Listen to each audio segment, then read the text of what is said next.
Business Show. And as usual, I'm your host, Bebe Clement, and I want to thank you for joining me again today for lots of tips and advice that are going to help you in your entrepreneurial journey. As you know, I run a group of small companies, and I'm also the author of this book, How to Go from Employee to Entrepreneur. I would strongly encourage you, if you're planning on doing that, if you're planning on leaving your job and going into business, I would encourage you to get that book. You can get it from my website for $12.99, or alternatively, you can get it from Amazon for the same price. Okay, so just to give you a bit of information as to how you can connect with me online if you want to. My Twitter handle is @BebeClement, that's @BEBE Clement, and my Instagram is BB_Clement. I'm always happy to connect with you. I'm always putting out tips that will help you, not only in just your entrepreneurial journey, but life as a whole. So I would strongly encourage that you connect with me. Lots of information about events that are coming up and stuff like that. So please do take the time to connect with me. Now, as you know, we sometimes repeat programs that are requested from our listeners, that, oh, Baby, you had a program last week, I wasn't able to listen, I'd really like to listen to it again, can you repeat it? So we do that every so often. So last week we repeated the episode on the money quiz. You remember earlier in the year we had a money quiz, and we had Kaya Delatsi and Bumi Yeri on the program. Was it this year? No, I think it was late last year. And I had a series of questions about finance for them, and they very graciously came on the show and played the game. And the whole point of that was to let you know what you don't know, basically, because a lot of us think we know and we don't. And it is what we don't know about money that is keeping us limited by way of financial freedom. So I hope you found that useful. And of course, the week before that was a live show, which we had the amazing, absolutely amazing Rabbi Daniel Lapin on the show. Once again, I'd like to thank Rabbi Lapin for coming on the show. It was fantastic. I mean, the feedback has just been phenomenal. I had a lady call me. She said, Baby, practically everything I've taught, I've had to go and unlearn it and relearn it after listening to Rabbi Lapin, because he just opened my eyes to things I had never ever considered or been taught before. So about money. So we're really, really grateful for that. And he shared lots of tips about what the Jewish community know that helps them be one of the wealthiest, if not the wealthiest community in the world, despite their few numbers. How they control a large majority of the global wealth despite being very few in numbers. So he shared some of those tips, and I'm forever grateful for him coming on the show, and hopefully I can talk him into coming back yet again. Okay, so today I'm going to be doing something slightly different. Last week Saturday, yes, which was a couple of days ago, I held a networking breakfast for women in business in London. And on the 4th of October, we're going to be holding another networking event at our law firm in Lewisham in London.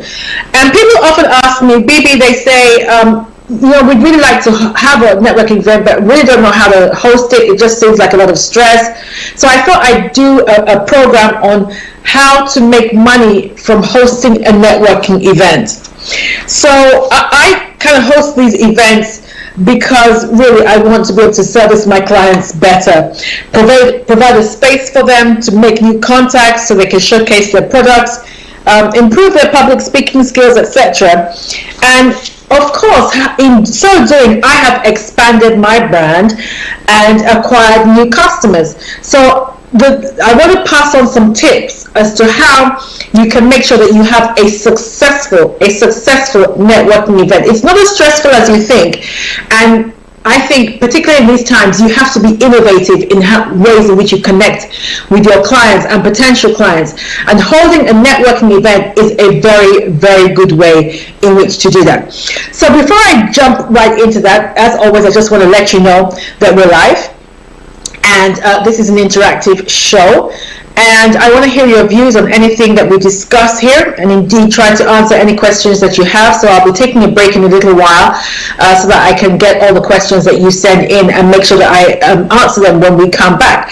So if you have any questions or you have any comments on anything you want to share, please do.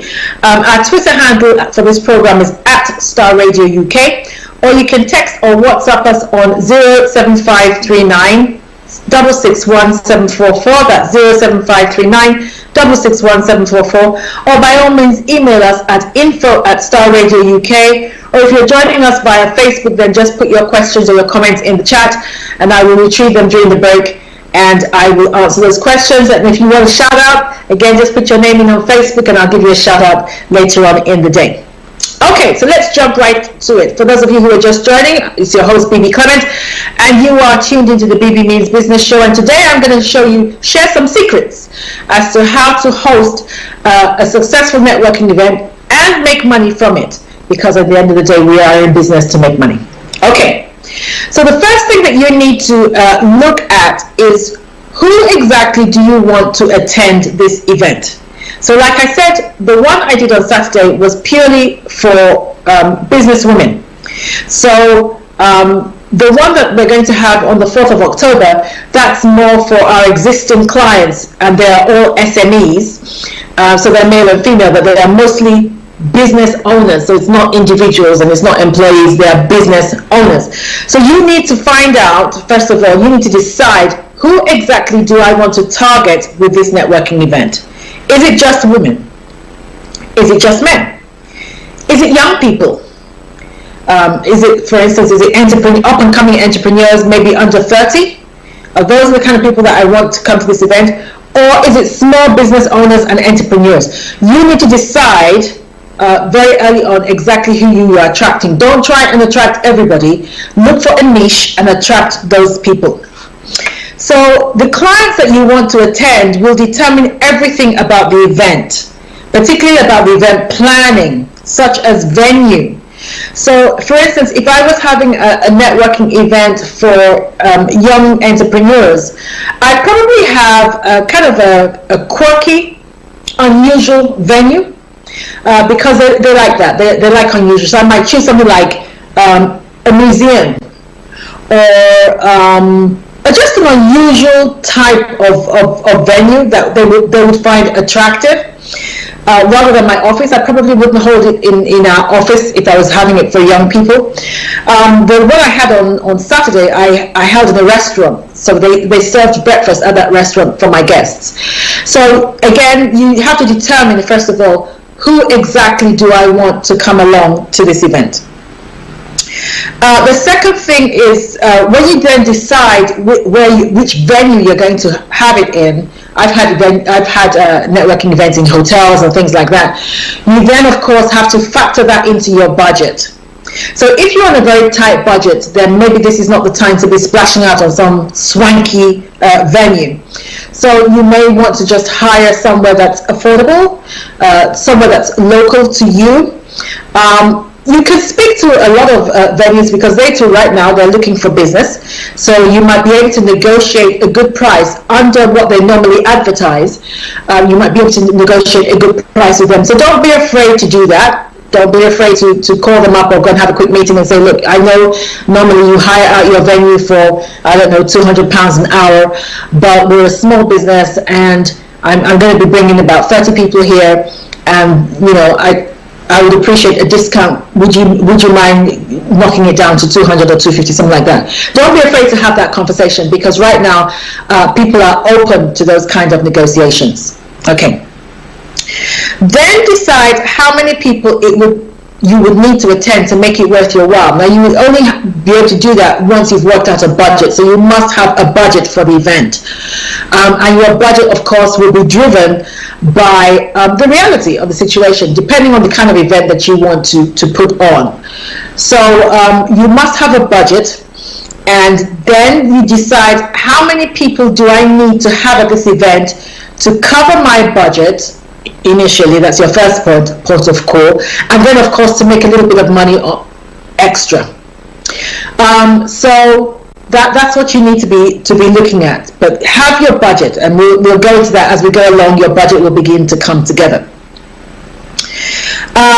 So the fees that you charge, your attendance fees or your entrance fees, must be able to at least cover the budget. Thank you for that.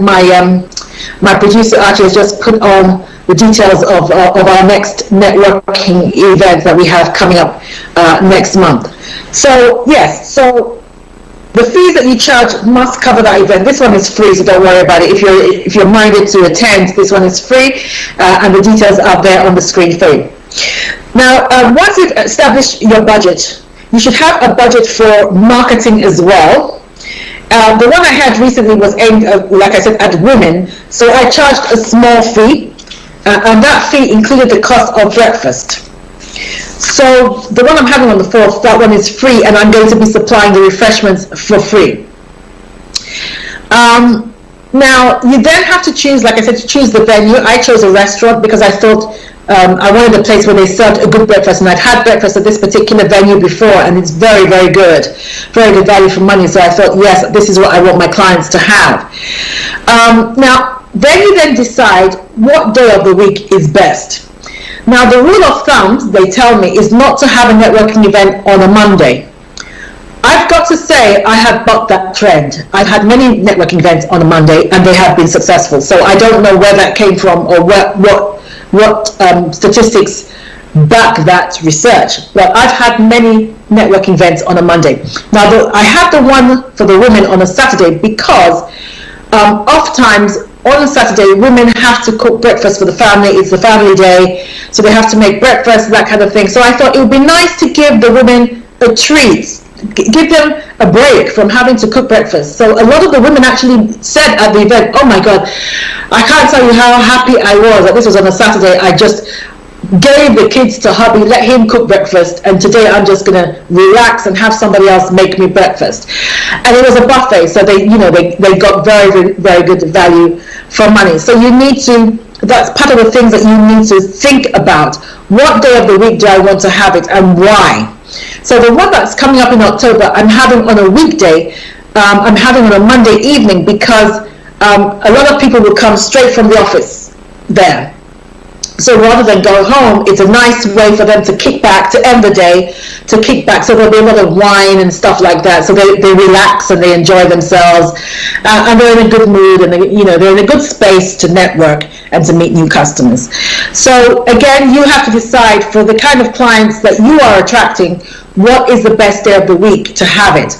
I tend not to have them on a Friday evening because I think most people, if you're like me, by Friday night, I'm just, I just want my bed, basically. So that's just me, but some other groups of people might feel differently. But again, if you're having young people might feel very differently. They might think, okay, it's Friday night, I want to go somewhere where I can just chill, but it would also be nice to do a little bit of business on the side. So Friday night might be good for young people. Okay, now you don't have to have refreshments at the event, but I would strongly encourage that you do. I always have refreshments at my events.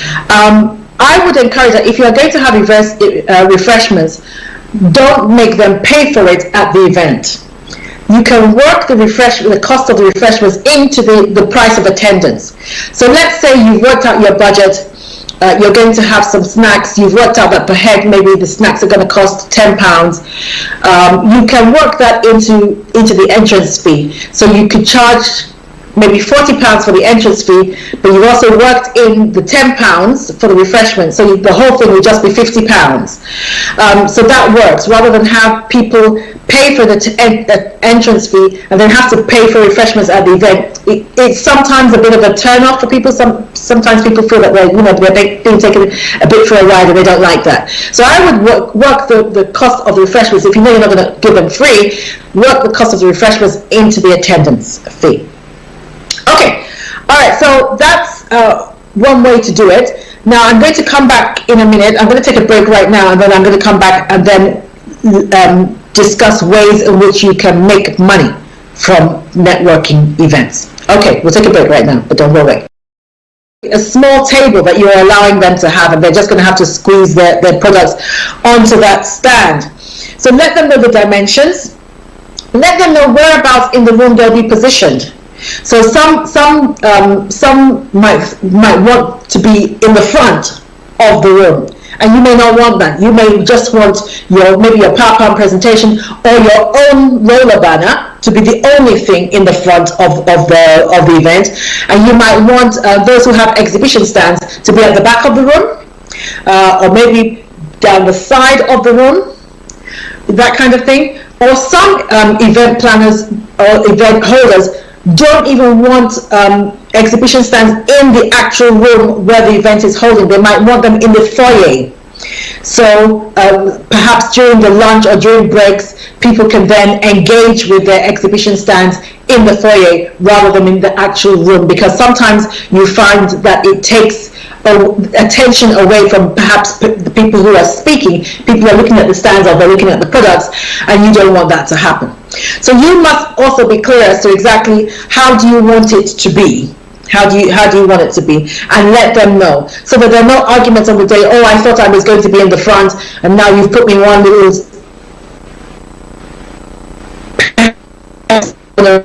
very upfront about what they will have, or what is available to them, or what you are offering to them. Okay, another way in which you can make money is to give them opportunities to speak. I did this on Saturday. I charged a fee to give somebody an opportunity to showcase her service, and there was a 5-minute slot which she paid for, but she was able to showcase. Now listen, don't be afraid to do this. In these times, people are more than willing to pay for that opportunity. Why?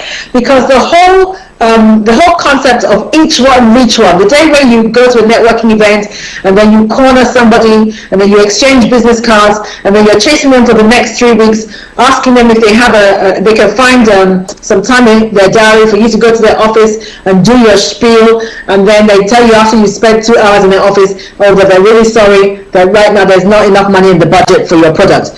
Look, that day is gone. Nobody's got time for that anymore. What you need to be doing as an entrepreneur is to get in front of as many people as possible. Get in front of as many people as possible at a given time and go for it. Do your spiel, perfect your public speaking skills, and be able to market yourself shamelessly in front of as many people as possible, and have the product at hand so that they can see it, touch it, or the service. You have information about the service that they can engage with at that event while they're still in the zone, while they're still connected to their higher power, as they say. They're more willing to engage with you. So when you offer that opportunity, don't see it as, oh, I'm exploiting my clients. On the contrary, you are providing an opportunity for them to engage with their target audience. So nobody's being exploited here. It is a win-win for everybody. You win because you make money. The person who wants to speak at the event wins because she or he engages with potential clients. The client wins because they now have information about a product that they probably never would have had information about. So offer that service as well. You can offer goodie bags. Now, goodie bags are excellent. They're really good, because I'm a strong believer that you should always put something in people's hands that they can take away. Always. Because it's one thing to come to an event, after the event, then oftentimes people no longer engage. But if you have a goodie bag, people like surprises, so they like to look through, ooh, what's in it? That kind of thing. So it doesn't have to be anything swanky or expensive. You can have something like this. This is what I had at my last networking event. So you can have something like this, and then to keep the cost down, you just have some information about maybe your company, so your company logo or something on the front. It doesn't have to be printed. You can just have that printed separately and have it glued onto the bag. It's still decent, as you can see, still decent. And then you have products inside the bag. Now again, you can charge for that. So for the one that we're having on 4th of October, I've already been approached by a company who's introducing a new product range. It's a snack, and they've asked if they can put their product in our goodie bag. Yes, and we will charge a fee for that. So because then people take the product home, they engage with it for longer, they show other people.